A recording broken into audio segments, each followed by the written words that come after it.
The natives of the various lands need to be listened to, just like we need to let the women lead us. We also need to listen to the Aborigines because they've been given the codes and the sacred right to be guardians of Mother Earth, and they can teach the more younger souls how to respect the Mother Earth and how to care for her in righteous ways. And so we need to listen to those elders. There's a particular group of them that do Star Knowledge Conference, which I spoke at in Asheville. And these are some star glyphs that were given to Chief Golden Eagle, who does star knowledge conferences all around the planet. And wonderful group of Native Americans. And there's Chief Blue Star Eagle, who I had the fortunate time to spend some time with and realized immediately, almost like I did when I was with the little child who was teaching us.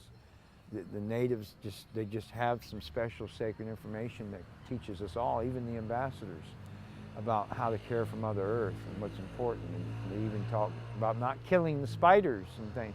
They said, look at the spider, is an amazing creature. It spins a web. Can you spin a web? He would say. And I'm like, ooh, yeah, right.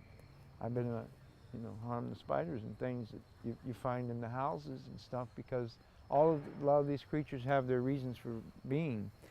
I'm not really fond of scorpions and snakes and poisonous things, but the natives say they have their place. So we need to respect our elders and listen to these things and figure out how we can live in harmony with all these things. I believe some of these poisonous things will disappear and there'll only be friendly ones. But we don't need to kill them in the process and understand them why they're there, how they got there. So it's very important, in the Mayans especially, the ancient Mayans who are still practicing their native ways, like Hunbatsmin and Acta. They have very, very wonderful blessings that we need to be able to follow and listen to, and let them teach us these things. Let them teach humanity how to respect and honor the pyramids and the sacred ways. And but through humility, we can do that when we let the women and the children and the natives teach us. Then we will come of our own too. When I say we, I'm talking about my human part is European roots, born in America, Philadelphia, city of brotherly love. But I was also of European seed, which went around colonizing the world. The English, the Scottish, the Dutch, the German, all of these different great thinking powers are mostly in their head. But now they're mostly, there were two Germans here at the conference, and they told me, because I'm part German in my DNA, and I said to them, they told me the German is a very smart person. And I was saying that, jokingly. And they said, yes, he is. He's a very smart man. But the German works all day, and he goes home and wants to go to bed and go to sleep. He's a zombie. And if you were to smile like you do here at the conference to the German on the street, you'd just get back, because they're all in their head. And I realized that so are Americans, and so is the English. They're running around doing business in a three-piece suit all the time. No smiling, no loving, no nature. Where is that? We have to get out of the high-rises and return to the garden. Love Mother Earth. And that's the teachings the Aborigines have for us. But it can be balanced now, because the smart European type also have something to offer, which is technology, internet, computers, cameras, different various forms of technology. It has to be in balance. So we can teach and they can teach. We come together as one and we respect each other's gifts and talents and are wise enough to know when we're in error and they're teaching us, and they wise enough to respect us for what we have. We can come together in harmony. Well, divine power, the divine energies. I mean, I've heard other people talking about it, the return of the feminine, the return of the goddess. Today you mentioned this. Any thoughts about? Well, the goddess. Men and women or patriarchy, any. The goddesses are beautiful, and they bring us a very loving, sweet energy. And there's also beings that are androgynous in these days, and there's the whole thing about the gay people and accepting them. So it's not that we're judging and people have to be a beautiful goddess or a manly man, because now people are coming in bodies who have a little man and woman in them, and we have to let them be also and respect and honor them. Obviously there can't be millions of gay people if it's wrong. We have to respect them and let them have their place. and let them enjoy each other as they do. I met several at the conference who were courageous enough, 2 women who said, my wife, they were both ladies, and she said, she proposed to me today and we're going to get married here. And I thought, oh, that's wonderful, that's beautiful. And I could feel their pain as if they were so different that they were suffering. But they felt safe to tell me that I would understand it and accept it. And I did. I went out of my way to let them know that maybe I don't understand it completely, but I can accept it and feel joy for them, and that's important.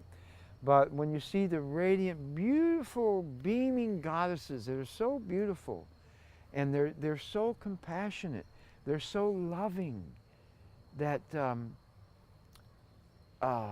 their grace and their beauty is to bring compassion and beauty to the earth. And so why not take a back seat and let them lead us for a while, because they're wanting to. I see so many men being stressful and hard with their women when they should really be gentle and let their feminine nature come out and let the women be a little more powerful. And the women also need to be more masculine and powerful so they don't let the men overpower them. It's very important that we do that in this time. And we're doing that. Maybe one more question, or maybe 2. Are you okay? Please? Of course. Okay, good. Tell me about, when did you realize, maybe I asked this already, but when did you know you were a star child? Or when I came here. Okay, so yes.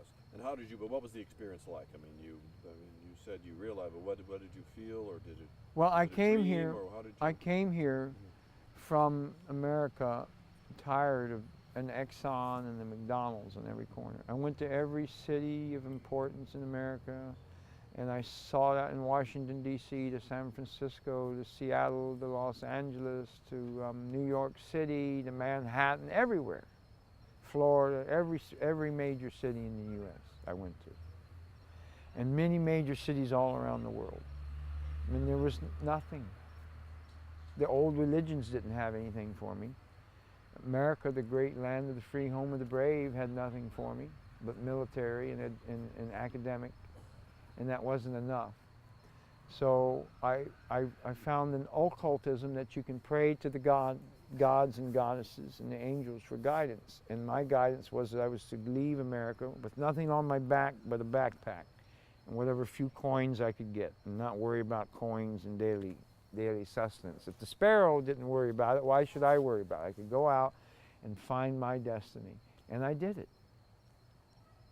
And I was led to these pyramids down here 33 years ago. And I used the mushroom that they had growing here, that the natives brought to me. And I sat by the pyramids after I'd ingested a handful of these mushrooms. And I had visions. And I had extraterrestrials speaking to me telepathically, telling me they were extraterrestrials. And I heard the monkeys, which intrigued me. Have you ever been to Palenque to hear those monkeys? They howl, they're howlers. They sound like gorillas, but they're small monkeys. And they're up in the forest making noises all day long. And they come out at special times, and they must only be right up in this tree right from you, making noises, maybe trying to intimidate you or scare you or whatever. I don't know what they're doing.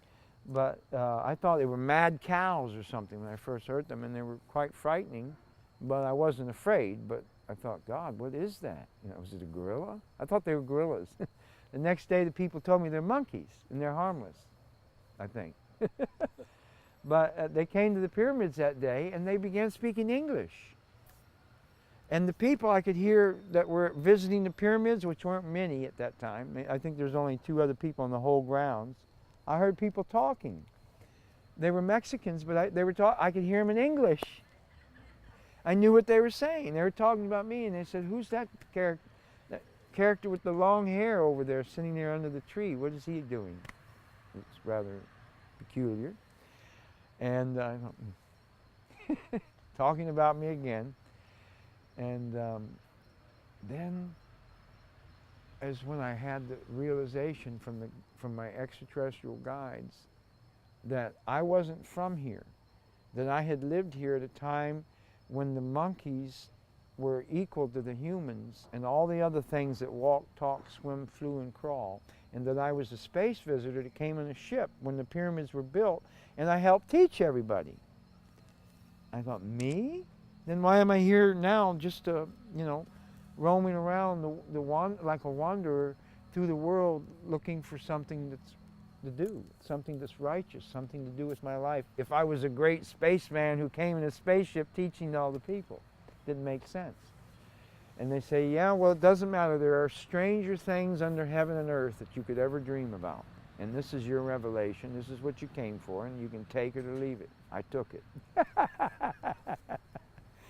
And I returned many times, and I did many other mushroom trips with them. And then I quit using the mushroom to make sure it was not some delusion.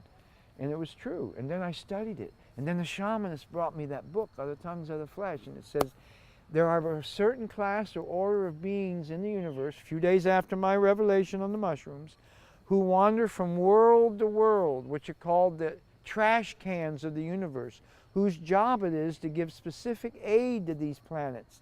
And the main thing they are to do is to teach the people the true meaning of love.